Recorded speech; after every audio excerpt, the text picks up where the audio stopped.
koji poroci sve spadaju ili mogu biti uzrokovani crnom magijom, a koji su više ovako proizvod slobodnih ljudskih odluka?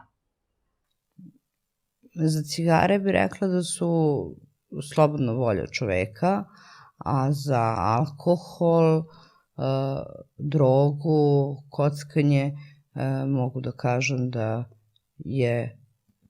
ih je naterao uticaj crne magije. Da li bi onda uopšte i moguće recimo da radiš sa ljudima koji su skloni alkoholu?